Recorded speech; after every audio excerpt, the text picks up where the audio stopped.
செவிவழி கதை கேட்க வந்திருக்கும் அன்பு நேயர்களுக்கு இனிய வணக்கங்கள். எழிலன்பு ஆடியோ நாவல்ஸ் சேனலுக்கு உங்களை அன்புடன் வரவேற்கும் நான் உங்கள் ஆர்ஜே பிரியா மோகன். கதை கேட்போம், காதுகளுக்கு இனிமை சேர்ப்போம். இந்த ஆடியோ நாவல் உங்களுக்கு பிடிச்சிருந்தா லைக் பண்ணுங்க, உங்க கருத்துக்களை கீழே கமெண்ட்ஸ்ல சொல்லுங்க, உங்க நண்பர்களுக்கும் ஷேர் பண்ணுங்க. நம்ம சேனலில் தொடர்ந்து கதைகளை கேட்டு மகிழ சப்ஸ்கிரைப் பண்ணுங்க. கூடவே பெல் பட்டனையும் தட்டி விடுங்க.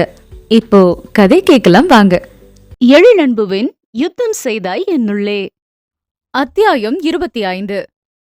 இப்படி நடக்கும்னு எதிர்பார்க்கவே இல்ல கீர்த்தனா என்று தவிப்புடன் கூறினார் கோகிலா. அச்சோ, என்னத்த நீங்க, சூழ்நிலை அப்படி ஆயிடுச்சு, அதுக்கு நீங்க பண்ண முடியும் என்று சமாதானம் செய்தாள் கீர்த்தனா. வாந்தி எடுத்து ரொம்ப கஷ்டப்பட்டியாமே. வர்மா போன் போட்டு வருத்தப்பட்டான். உடனே கிளம்பி வந்து உன்னை பாத்துக்கணும்னு எனக்கும் தவிப்பாதான் இருக்கு. ஆனா இங்க இந்துவை விட்டுட்டு வர முடியாத நிலைமையில இருக்கேன் என்று வருந்தினார். பரவாயில்லத்த, நான் பாத்துக்கிறேன். இப்ப இந்த அக்காவுக்கு தான் துணைக்கு ஆள் தேவைப்படுது. நீங்க அவங்கள பத்திரமா பாத்துக்கோங்க, என்ன பத்தி கவலைப்படாதீங்க என்றாள் கீர்த்தனா. மனைவியிடம் பேசிவிட்டு உடனே தன் வீட்டிற்கு அழைத்த அன்னையிடமும் பேசி அவள் நிலையை சொல்லி மணிவர்மன் வருத்தப்பட்டிருந்தான். உடனே கோகிலாவும் அழைத்து மருமகளிடம் வருத்தம் தெரிவித்துக் கொள்ள அவரை தேற்றி சமாதானம் செய்வதற்கே அவளுக்கு போதும் போதும் என்றாகி போனது. மாமியாரிடம் பேசிவிட்டு வைத்த சிறிது நேரத்தில் கீர்த்தனாவின் அன்னை வனிதா அவளுக்கு அழைத்தார். என்னடி கீர்த்தனா, அது மாப்பிள்ள சென்னையில வீடு பாக்கணும்னு சொல்றாரு, என்ன அங்க போக சொல்றாரு, உனக்கு ரொம்ப முடியலையா, எப்படி இருக்கு என்று பதட்டத்துடன் விசாரித்தார். இந்த மாம்ஸ் உடனே அம்மாவுக்கு போன் போட்டாங்களா என்று உள்ளுக்குள் சலித்து கொண்டு அன்னைக்கு பதில் சொல்ல ஆரம்பித்தாள். ரிலாக்ஸ்மா, எனக்கு பெருசா ஒன்னும் இல்ல, வாந்தி மட்டும்தான் வந்துட்டே இருக்கு. அதுக்கும் நாளைக்கு டாக்டர் கிட்ட போய் மெடிசன் வாங்கலான்னு இருக்கேன் என்றாள். எல்லாம் சரிதாண்டி, இந்த நேரத்துல வாந்தி எல்லாம் சகஜம்தான். ஆனா நீ அங்க தனியா இருக்கியே, அதுதான் வெதுக்குன்னு இருக்கு. இந்த நேரத்துல உனக்கு வாய்க்கு ருசியா என்னால சமைச்சு தர கூட முடியல. உன்னை யார் இப்ப போய் அங்க வேலைக்கு போக சொன்னது? இங்க இருந்திருந்தா அந்த பிரச்சனையே வந்திருக்காது. இப்ப பாரு, டாக்டர் உன்னை டிராவல் பண்ணக்கூடாதுன்னு சொல்லி உன்னால வேலையை விட்டு கூட வர முடியாம போயிருச்சு என்று புலம்பினார். சரி விடுங்கம்மா, இந்த சூழ்நிலையை நானும் சமாளிச்சுதான் பாக்குறேனே. இன்னும் எத்தனை நாளைக்கு பெரியவங்க கைக்குள்ளே இருக்க முடியும் என்றாள் கீர்த்தனா. இருந்தாலும் அவர் மீண்டும் ஆரம்பிக்க, ஆமா ப்ளீஸ் அந்த பேச்சை விடுங்க என்றாள். இருந்தாலும் உனக்கு பிடிவாதம் ஜாஸ்தி ஆயிடுச்சுடி. இப்ப என்ன பண்றது? மாப்பிள்ள சொல்ற மாதிரி அங்க வீடு பார்த்து தங்கி இருந்ததா உன்னை பாத்துக்கணும் போல. அங்க யார்கிட்டயாவது சொல்லி வீடு பார்க்க முடியுமா என்று கேட்டார். ஆன்லைன்ல பாக்கலாமா? அதுக்கு அலையணும். நான் எதுக்கும் பாக்குறேன். இல்லைன்னா ஆபீஸ்ல என் கூட வேலை பாக்குறவங்க கிட்ட விவரம் கேட்டு சொல்றேன். சரிடி, என்னன்னு பாரு. எதுக்கு இன்னும் 2 நாள்ல அப்பாவை லீவ் போட சொல்லி 2 பேரும் கிளம்பி வரோம். என்ன செய்யலான்னு பாக்கலாம் என்று சொல்லிவிட்டு வைத்திருந்தார் வனிதா. பிரசவத்திற்கு தாய் வீடு வந்திருந்த மீனா இப்போது குழந்தையுடன் மாமியார் வீடு சென்று விட்டதால் இனி இளைய மகளுக்கு பார்க்கலாம் என்று வனிதா நினைத்திருக்க, மறுநாள் காலையிலேயே சூழ்நிலை முற்றிலும் மாறியிருந்தது. அடுத்த நாளும் வாந்தி தொடர தானே சிரமப்பட்டு மருத்துவரை சென்று பார்த்தாள். இந்த நேரத்தில் தேவையில்லாமல் மாத்திரை உட்கொள்ள வேண்டாம் என்று அறிவுறுத்தி மிகவும் முடியாத நேரத்தில் போட்டுக்கொள்ளலாம் என்று மாத்திரை எழுதி கொடுக்க அதை மட்டும் வாங்கி வந்தாள். அது தவிர வாந்தி வந்தாலும் பரவாயில்லை என்று சத்தான பழங்களை வாங்கி வந்து சிறிது சிறிதாக உண்டு வயிற்றை நிறைத்துக் கொள்ள சற்று தெம்பாக உணர்ந்தாள். பழங்களை வாங்கி உண்ட பிறகுதான் தனக்கு சமைத்த உணவு மட்டுமே ஒவ்வாமையை ஏற்படுத்துகிறது என்ற உண்மை அவளுக்கு விளங்கியது. அதனால் சமைக்காத உணவாக வேறு என்னென்ன உண்ணலாம் என்று ஆராய ஆரம்பித்தாள். சாலட் வகைகள், முளை கட்டிய பயிறு வகைகள் உண்டு கொள்ளலாம் என்ற முடிவிற்கு வந்து அதன்படி உட்கொள்ள ஆரம்பிக்க வாந்தி சற்று மட்டுப்பட்டது. அதே நேரத்தில் அலுவலகத்தின் அருகிலேயே வீடு கிடைக்குமா என்று தேட ஆரம்பித்தாள். அந்த வேலையில் முனைப்பாக இருந்தபோதுதான் 2-3 நாட்களாக அன்னை தனக்கு அழைக்கவே இல்லை என்று ஞாபகத்தில் வந்தது. தானே அவருக்கு அழைத்தாள். என்ன கீர்த்தனா, எப்படி இருக்க? அங்க ஒன்னும் பிரச்சனை இல்லையே என்று கேட்ட அன்னையின் குரல் வேறுபாட்டை உணர்ந்தவள், இங்கெல்லாம் ஓகேதாமா, நீங்க ஒரு மாதிரி பேசுறீங்க, உடம்பு எதுவும் சரியில்லையா, அப்பா எப்படி இருக்காரு என்று பதற்றமாக விசாரித்தாள். எங்களுக்கு என்ன, நாங்க நல்லாத்தான் இருக்கோம் என்றவர் சொல்லிக் கொண்டிருந்த போது, யார்கிட்டமா பேசிட்டு இருக்கீங்க? இங்க உங்க பேத்தி ஒரே ஆளுக, அவள என்னன்னு பாருங்க என்ற மீனாவின் குரல் பின்னணியில் கேட்க அதைத் தொடர்ந்து குழந்தையின் அழுகை சத்தமும் கேட்டது. பிள்ளைய பாத்துக்கிற ஒரு வேலைதான் பாக்குற, அதையாவது ஒழுங்கா பாரண்டி, எல்லாம் நான் தான் செய்யணுமா என்று வனிதா பதில் சொல்ல, என்ன நீங்களும் இப்படி பேசுறீங்க? எல்லாம் என் தலை எழுத்து. எனக்கு அம்மாவும் சரியில்லை, மாமியாரும் சரியில்லை, என் பிள்ளைய நானே பாத்துக்கிறேன் என்ற மீனாவின் குரல் தேய்ந்து ஒழித்தது.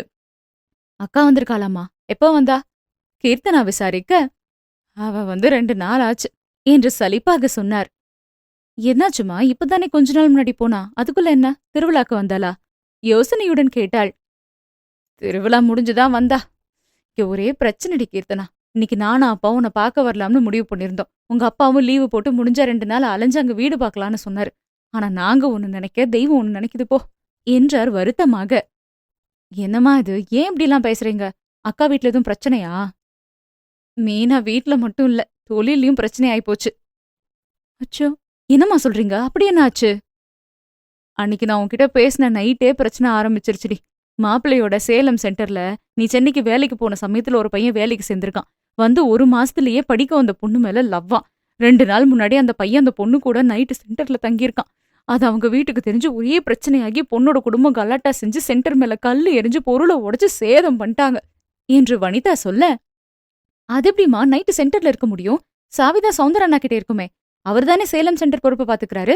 இவ்வளவு நடக்கிற அளவுக்கு எப்படி விட்டாரு என்று விசாரித்தாள் கீர்த்தனா. அன்னைக்கு அந்த சௌந்தரு சொந்தக்காரங்க பக்கம் ஏதோ கேதம்னு மத்தியானமே கிளம்பிட்டானா. புதுசா வந்த பையன் கிட்ட சென்டரை பூட்டி சாவியை நீ எடுத்துட்டு போ, காலையில வந்து நீயே திறந்துட்டு நான் மறுநாள் வரமாட்டேன்னு சொல்லிட்டு போயிருக்கான். புதுசா வந்த பையன் இந்த சந்தர்ப்பத்தை பயன்படுத்தி அந்த பொண்ணு கூட நைட் அங்க இருந்திருக்கான். என்னம்மா கொடுமையா இருக்கு? அந்த பொண்ணு எப்படி இருக்கு சரின்னு சொல்லுச்சு? அதை ஏன் கேக்குற? இந்த காலத்து பிள்ளைங்க அவ்வளவு அட்வான்ஸா இருக்காங்க போல. இந்த சினிமால எல்லாம் காட்டுவாங்களே, பையனும் பொண்ணு ஒரே ரூம்குள்ள மாட்டிக்கிட்டதா, பிரச்சனைன்னு வந்து அது போல சொல்லி தப்பிச்சுக்கலாம்னு, அந்த மாதிரிலாம் ஐடியா பண்ணிருக்காங்க. ஆனா அந்த பொண்ணு மேல ஏற்கனவே அவ பெத்தவங்களுக்கு சின்ன டவுட் வந்துருச்சு. அடிக்கடி யார் கூடவோ மறைஞ்சிருந்து போன் பேசிட்டு இருந்திருக்கா. தினமும் வீட்டுக்கு லேட்டா வரானா உங்களுக்கு சந்தேகம். இந்த நேரத்துல பொண்ணு இப்படி பண்ணவும் சென்டர்ல வேலை செய்யற பையன் தான் எல்லாத்துக்கும் காரணம்னு சென்டர் அடிச்சு நொறுக்க ஆரம்பிச்சுட்டாங்க. போலீஸ் கேஸ் எல்லாம் ஆகி பெரிய பிரச்சனை ஆயிடுச்சு. மாப்பிள்ள ரொம்ப மனசொடிஞ்சு போயிட்டாரு என்றார் வனிதா. அந்த சென்டர் ஆரம்பிக்கிறதுக்கு மாமா ரொம்ப கஷ்டப்பட்டாரு. லைசன்ஸ் எடுக்கவே அலையோலையன்னு அலைஞ்சாரு. இப்ப இந்த மாதிரி பிரச்சனை வந்தா அது எப்படிமா சமாளிக்க போறாரு என்று வருத்தமாக கேட்டாள் கீர்த்தனா. அது விஷயமாதான் உன்னோட அப்பாவும் மாமாவும் அலைஞ்சுக்கிட்டு இருக்காங்க. அந்த பொண்ணும் பையனும் செஞ்ச தப்புக்கு பாதிப்பு என்னவோ மாமாவுக்கு தான். என்னமோ போ, நேரமே சரியில்லை என்று புலம்பினார். அதனாலதான் அக்காவும் மாமாவும் நம்ம வீட்ல இருக்காங்களா? ஓ மாமா பிரச்சனையை சரி பண்ணத்தான் வந்தாரு. ஆனா இந்த மீனா இருக்கா பாரு, இவ பண்றது ஒன்னும் சரியில்லடி. சென்டர் சேதமாயிருச்சுன்னு அவ மாமியார் என்ன போல நேரமே சரியில்லைன்னு புலம்பிருப்பாங்க போல. அதுக்கு இவ என் பொல்ல பிறந்த நேரம் சரியில்லைன்னு சொல்றீங்களான்னு அவரோட சண்டை போட்டு கோச்சுக்கிட்டீங்க வந்து உட்கார்ந்துருக்கா என்றார் எரிச்சலுடன். ஒருவேளை அவ மாமியார் குழந்தை அப்படி சொன்னாங்களோ என்னவோ என்று கீர்த்தனா யோசனையுடன் கேட்க, நீ வேறடி, நானும் முதல்ல அப்படி நினைச்ச அவ மாமியார தப்பாத்தான் நினைச்சேன். பச்சை முன்ன போய் இப்படி சொல்லிட்டாரேன்னு அவருக்கு போனை போட்டு கேட்டா அவர் அப்படி சொல்லவே இல்ல. நான் ஏதோ ஆத்த மாட்டாம புலம்புனா உங்க மக இதான் சாக்குன்னு அங்க வந்து உட்காந்துருக்கா. அவளுக்கு வீட்டு வேலை செய்ய வலிக்குது, ஒரு வேலை பாக்குறது இல்ல. சரி கைப்புள்ள இருக்கேன்னு எல்லா வேலையும் நான் பார்த்தா புள்ளைய கூட பாத்துக்க மாட்டேங்கிறா. ஏதாவது சாக்கு சொல்லி புள்ளையையும் என்னையே பாத்துக்க வைக்கிறா. நான் தனி ஊர்தியா எத்தனை வேலை பாப்பேன். என் புருஷன் இப்ப உயிரோட இருந்திருந்தா மகனையும் மருமகளையும் தனி கொடுத்து அனுப்பியிருப்பேன். அவர் இல்லாம என் மகனையும் விட்டு நான் அனாதையா கிடக்க முடியாதுன்னு தான் உங்க பொண்ணு ஒன்னும் சொல்லாம அவளை உட்கார வச்சு எல்லா வேலையும் நான் பாக்குறேன். நான் சும்மா புலம்புனதுக்கு அங்க வந்து உட்காந்துக்கிட்டு இப்ப என்னையே குறை சொல்றான்னு என்ன கேக்குறாங்க. உன் அக்கா கிட்ட கேட்டா என் மாமியார் பொய் சொல்றத நம்புவீங்க, நான் சொல்றத நம்ப மாட்டீங்களான்னு கேக்குறா. யாரு பொய் சொல்றாங்கன்னு எனக்கு தெரியாமலா போகும்? அவ இங்க வந்ததுல இருந்து ஒரு துரும்ப கூட நகர்த்த மாட்டேங்கிறா. புள்ளையையும் என்கிட்ட கொடுத்துட்டு தூங்குறா, இல்லனா டிவி பாக்குறா. எனக்கே இப்படி இருக்கும்போது அவ மாமியார் பேச மாட்டாங்களா என்ன என்று தன் ஆதங்கத்தை எல்லாம் கொட்டி கவிழ்த்தார் வனிதா. சரிம்மா விடுங்க, அவ வேலைய அவளே பாக்க சொல்லுங்க. அப்படியும் கேட்கலனா நீங்க செய்யாதீங்க. அப்பாவாது செய்யறாளான்னு பாப்போம் அவ என்றாள் மகள். அப்படியே செஞ்சு கிழிச்சிருவா போ. நான் செய்யலனா வீடு நாரி போய் கிடக்கும். மாப்பிள்ளை இங்க தங்கி இருந்து அலையிற நேரத்துல பிரச்சனை வேணான்னு தான் பொறுத்து போறேன் என்றார். கீர்த்தனா அன்னைக்கு சமாதானம் சொல்ல அவளை வந்து பார்த்து கொள்ள முடியாத நிலையையும் சொல்லி புலம்பி விட்டே வைத்தார் வனிதா. ஆக மொத்தம் கீர்த்தனா தனியே தன்னை பார்த்து கொள்ள வேண்டும் என்ற நிலைதான் உருவானது. அதனால் இன்னும் கவனமாக தன்னுடைய ஆரோக்கியத்தை எப்படி பாதுகாத்துக் கொள்ளலாம் என்று ஆராய்ந்து சிறிது சிறிதாக அதை செயல்படுத்தி தன்னைத்தானே பார்த்து கொண்டாள் கீர்த்தனா. வனிதாவும் வர முடியாமல் போனது தெரிந்து மணிவர்மன் தான் மிகவும் வருத்தம் கொண்டான். இன்னும் சில நாட்கள் சென்றால் பிரச்சனை சரியான பின் வரலாம் என்று கணவனுக்கு சமாதானம் சொல்லி வைத்திருந்தாள் கீர்த்தனா.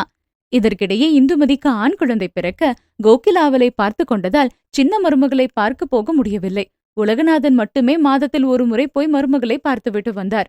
கீர்த்தனாவின் வீட்டிலோ மீனா மாமியார் மீது கோபம் கொண்டு புருஷன் வீட்டிற்கு செல்ல மாட்டேன் என்று பிடிவாதம் பிடித்து அடுத்து வந்த 3 மாதங்கள் அன்னை வீட்டிலேயே தங்கி போக வனிதாவால் வர முடியாமலேயே போனது. மீனா அவரை எங்கேயும் நகர விடவில்லை என்பதுதான் உண்மை. அன்னையை எங்கேயும் நகர விடாததோடு மாமியார் வீட்டிற்கும் செல்ல மாட்டேன் என்று பிடிவாதமாக இருந்து விட்டாள்.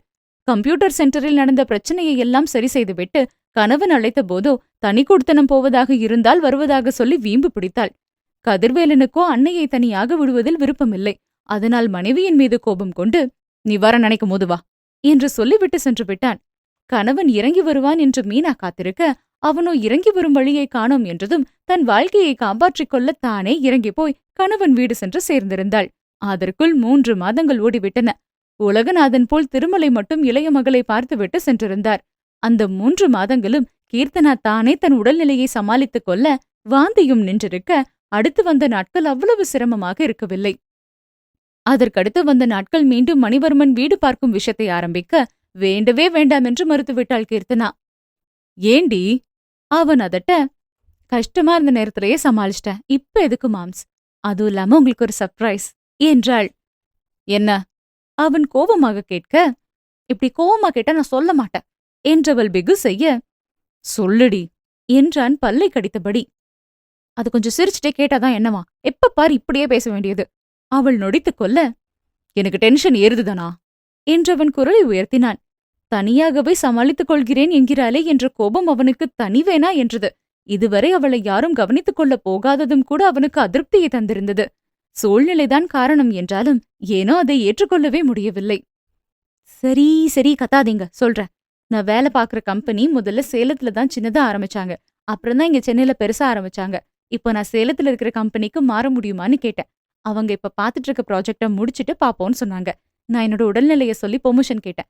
அப்போ உங்களை சேலத்துக்கு மாத்த முயற்சி எடுக்கிறோம். ஆஃப்டர் டெலிவரிக்கு பிறகு அங்க வேலையில ஜாயின் பண்ற மாதிரி இருக்கலாம்னு சொல்லிருக்காங்க. சோ இன்னும் ஒரு 3 மாசம் தான் இங்க இருப்பேன் என்றவள் சொல்லி முடிக்க, அந்த பக்கத்திலிருந்து சில நொடிகள் சப்தமே வரவில்லை. மாம்ஸ், என்ன சைலண்டா இருக்கீங்க? இந்த நேரம் சந்தோஷத்துல துள்ளி குதிச்சிருப்பீங்கன்னு நினைச்சேன். ஆமா, நான் சின்ன குழந்தை பாரு, துள்ளி குதிக்க. அப்போ உங்களுக்கு சந்தோஷம் இல்லையா? நான் அப்படி சொன்னனா? பின்ன நீங்க இப்படி சைலண்டா இருந்தா நான் என்ன நினைக்க? இதையே நீ முன்னாடியே சொல்லாம இப்ப சொல்ற? இது நாள் வர உன் ஆபீஸ் பிரான்ச் சேலத்துல இருக்கு, நீ சொல்லவே இல்ல. இப்ப கேட்ட பெர்மிஷனை முன்னாடியே கேட்டு சேலத்துக்கு மாத்தி வாங்கிட்டு போயிருக்கலாம்ல என்று கேட்டான். என்னென்ன கஷ்டங்கள் தனியாக அனுபவித்திருக்கிறாள். தொடர் வாந்தி இருந்ததுடன் வேலைக்கு போய் ஒருவேளை வெளியே சென்றிருக்கும் போது மயக்கம் வந்திருந்தாள் என்ன செய்திருப்பாள் என்ற ஆதங்கம் அவனுக்கு இருக்கவே செய்தது. காரணமாதான் சொல்லல மாம்ஸ் என்றாள் அமைதியாக. இதுல என்ன காரணத்தை கண்ட நீ? கடுப்பாக கேட்டான். நீங்க சொன்னதுதான் மாம்ஸ். நான் என்ன சொன்னேன்? என்னால தனியா எதையுமே சமாளிக்க முடியாதுன்னு நினைச்சுதான் நீங்க என்ன கல்யாணம் பண்ணிக்கவே யோசிச்சீங்க மாம்ஸ். எனக்கு கல்யாணம் பண்ண பிறகும் என் மேல உங்களுக்கு நம்பிக்கை வரல. நீங்க அப்படி சொல்லும் போது நான் தைரியமா இருக்கணும்னு எனக்கு நானே ஒரு டெஸ்ட் வச்சுக்கணும்னு நினைச்சேன். இப்ப அந்த டெஸ்ட்ல கொஞ்சம் தேறிட்டேன்னு நினைக்கிறேன். என்னோட நல்ல நேரமோ சூழ்நிலையோ அது கை கொடுத்து ஊர்ல இருந்து எனக்கு பாதுகாப்பா யாரும் வர முடியாம போயிடுச்சு. அந்த சூழ்நிலையை எனக்கு சாதகமா பயன்படுத்திக்கிட்டேன். அதனாலதான் அப்பவே சேலம் ஆபீஸ் பத்தியும் அங்க மாறப்போறது பத்தியும் நான் பேசல. என் உடல்நிலைய பத்தி உங்ககிட்ட நான் சொன்னது கொஞ்சம்தான் மாம்ஸ். தனியா நான் கஷ்டப்பட்டப்போ நீங்க என் பக்கத்துல இருக்க மாட்டீங்களான்னு ஏங்கியிருக்கேன். ஆனா அப்படி ஏங்குனா எங்க நீங்க சொன்ன மாதிரி எனக்கு தைரியமே இல்லைன்னு ஆயிடுமோன்னு நினைச்சு அதுக்கு பிறகு எங்கவே கூடாதுன்னு முடிவு பண்ணிட்டேன். அதுக்கு பிறகு உங்க நினப்பு வரும்போது உங்களை பத்தி நம்ம குழந்தைகிட்ட பேசுவேனே தவிர ஏங்குனதில்ல. ஒருத்தருக்கு தைரியம் வருதும் வராம போறதும் அந்த நேர சூழ்நிலை தான் நிர்ணயம் பண்ணுது மாம்ஸ். நான் தனியா இருந்தப்போ அதை என்னால நல்லா உணர முடிஞ்சுது. வாந்தி வருது, தலை சுத்துதுன்னு சோர்ந்து கிடக்காம அதை குறைக்க என்னெல்லாம் செய்யலான்னு யோசிச்சு செயல்படுத்தினேனே தவிர அத்தை என்ன வந்து பாத்துக்கணும், அம்மா என்ன வந்து பாத்துக்கணும்னு எதிர்பார்ப்பு வரல. இப்ப நான் மிலிட்டரிக்காரன் பொண்டாட்டி மாம்ஸ். என் புருஷனுக்கு தகுந்த மாதிரி நானும் மாறினாதானே என் புருஷனுக்கு பெருமை என்றவள் சொல்லி முடித்த போது, தனா என்று கணவனின் அழைப்பு காதலுடன் அவளை வந்து சேர்ந்தது.